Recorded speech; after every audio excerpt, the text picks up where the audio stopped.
Minsan kasi yung mga tao na nabubulag ng kamangmangan o ng kakulangan ng kanilang kaalaman sa pananampalataya, tayo pa nagiging dahilan kaya hindi sila naliliwanagan.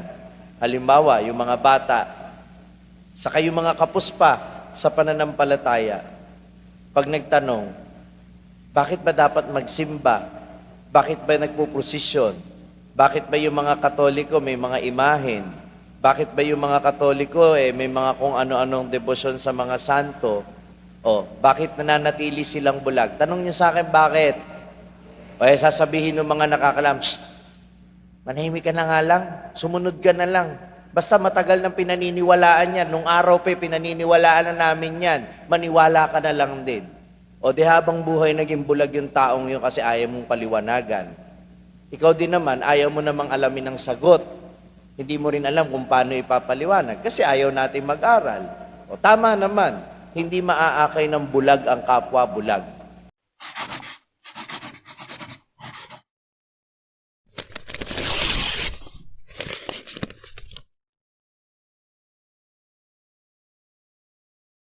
Sumainyo ang Panginoon. At sumaiyo Ang rin. mabuting balita ng Panginoon ayon kay San Lucas. Papuri sa iyo, Panginoon.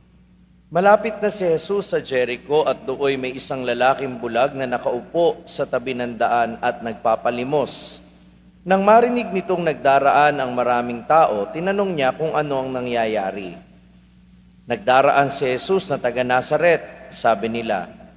At siya'y sumigaw, Jesus, anak ni David, mahabag po kayo sa akin. Sinaway siya ng mga nasa unahan, ngunit lalo pa niyang nilakasan ang sigaw. Anak ni David, mahabag po kayo sa akin. Kaya tumigil si Jesus at iniutos na dalhin sa kanya ang bulag. Inilapit nga ito at tinanong ni Jesus, ano ang ibig mong gawin ko sa iyo? Panginoon, ibig ko po sana'y manumbalik ang aking paningin. Sagot niya. At sinabi ni Jesus, mangyari ang ibig mo, pinagaling ka dahil sa iyong pananalig. Doon din nakakita siya at sumunod kay Jesus at nagpasalamat sa Diyos. Nang makita ito ng mga tao, silang lahat ay nagpuri sa Diyos. Ang mabuting balita ng Panginoon. Pinupuri ka namin, Panginoong Hesukristo. Magandang umaga po sa inyong lahat. Minsan po naiinis tayo sa mga makukulit at matitigas ang ulo. Pero sa ebanghelyo natin ngayon, meron din palang kabutihan kung minsan ang pagiging makulit at matigas ang ulo. Kagaya nitong lalaking bulag na ito na si Bartimeo, dahil sa kanyang kakulitan, hindi siya nakinig sa mga tao sa paligid niya. Matigas ang kanyang ulo, gusto niyang makita at marinig ng ating Panginoong Hesus. At isa ito sa mga inspirasyon natin sa pananampalataya. Wala din dapat makapigil sa atin, sa ating kagustuhan na makita ang Panginoon. Maging inspirasyon nawa natin ang bulag na ito na palaging hangarin na makita si Jesus. Itong kwento na ito ay nakapagitna sa dalawang kwento ng lalaking mayaman. Yung unang mayaman, gustong sumunod sa Panginoong Hesus, pero nung sabihin ni Jesus na kailangan niyang iwan lahat ng kayamanan, umalis siyang malungkot at hindi na siya sumunod kay Jesus. Yung pangalawang lalaking mayaman na maririnig natin sa mga susunod na araw, si Zaccheo, wala naman siyang intensyon na sumunod kay Jesus. Pero dahil siya'y binigyang pansin ni Jesus, napukaw ang kanyang puso, pinamigay ang kanyang kayamanan, at siya'y sumunod sa ating Panginoon. Kaya sinasabi ng mga eksperto sa banal na kasulatan na itong kwento sa gitna ay pagsasalarawan ng kung ano ang paglalakbay ng tao sa pagkakita kay Jesus. Ang pagkabulag, kuminsan, ay sa espiritual na pagkabulag. Tayo'y nabubulag ng kayamanan o ng mga ginhawa ng mundo, kaya hindi natin nakikita ang Panginoon. Kaya nga, ang hamon sa atin, sana mangibabaw yung kagustuhan natin na makita si Jesus sa kabila ng mga bumubulag sa atin. May mga taong nabubulag ng kanilang karir. Ayaw nang magdasal, ayaw nang magsimba dahil abalang-abala sa kanilang trabaho. O kaya naman nabubulag ng mga ibang kaisipan sa mundo tulad ng hindi ko naman kailangan ang Diyos. Yan yung trahedya sa unang pagbasa na narinig natin ngayon eh. Nung nakita nila yung mga ibang bansa na mauunlad, akala nila dahil yun sa mga Diyos-Diyosan. Kaya, yung mga naging hari ng Israel ay naging lapastangan sa Panginoon, iniwanan ng kanilang pananampalataya at nagpatayo ng mga dambana para sa Diyos-Diyosan. Yun yung nangyari sa unang pagbasa. Pero may mga Israelita na hindi nagbulag-bulagan. Nanindigan sila kahit ang kapalit nito ay sarili nilang buhay. Dahil pinapatay noon kung sino yung mga tapat, sila pa yung mga pinapatay. Hindi sila nagbulag-bulagan, nanatili silang mulat, nanatili silang naghahangad na ang paglingkuran ay Panginoon.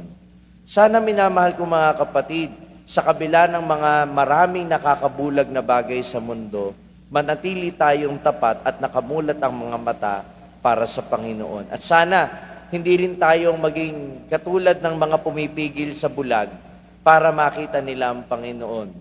Minsan kasi yung mga tao na nabubulag ng kamangmangan o ng kakulangan ng kanilang kaalaman sa pananampalataya, tayo pa nagiging dahilan kaya hindi sila naliliwanagan. Halimbawa, yung mga bata, saka yung mga kapuspa sa pananampalataya, pag nagtanong, bakit ba dapat magsimba? Bakit ba nagpuprosesyon? Bakit ba yung mga Katoliko may mga imahen? Bakit ba yung mga Katoliko may mga kung ano-anong debosyon sa mga santo? Bakit nananatili silang bulag? Tanong niyo sa akin, bakit?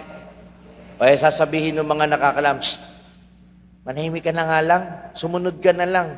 Basta matagal nang pinaniniwalaan yan. Nung araw pa, pinaniniwalaan na namin yan. Maniwala ka na lang din. Habang buhay naging bulag yung taong yun kasi ayaw mong paliwanagan.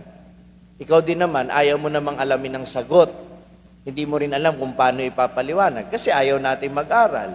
Tama naman, hindi maaakay ng bulag ang kapwa bulag. Tama? Kaya ang hamon sa atin, gawin natin ang lahat ng paraan para tayo makapag-akay ng ating kapwa patungo kay Jesus. Sila na nais makakita sa Panginoon, tulungan natin.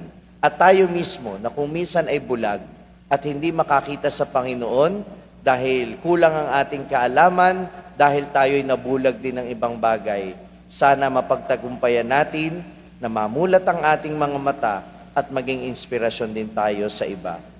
Amen. Kung na-bless ka ng pagninilay natin sa araw na ito, huwag mong kalimutang mag-subscribe sa page na ito at i-click ang bell button para manatiling updated sa tuwing nag-upload tayo ng mga pagninilay dito. At syempre, hindi pwedeng ikaw lang ang nabe-bless. Kung gusto mo ring ma-bless ang iyong mga kaibigan at mahal sa buhay, i-share ang link ng video na ito sa kanila. Ako po si Father Franz Dizon, ang content creator ng Sa Madaling Sabi na matatagpuan ninyo sa iba-ibang social media platforms. Pari ng Diocese ng Malolos at ngayon ay matatagpuan na rin po ninyo ang aking mga pagninilay sa #1 Catholic app in the world, ang Hallow. 400,000 po na Pilipino na ang nakasubscribe sa Hallow. Ano pang hinihintay ninyo? I-download na po ninyo ng libre ang Hallow app sa inyo pong Google Play Store o kaya naman ay Apple App Store. Magkita-kita po tayo hanggang sa aking susunod na pagninilay dito sa ating page, ang Sa Madaling Sabi.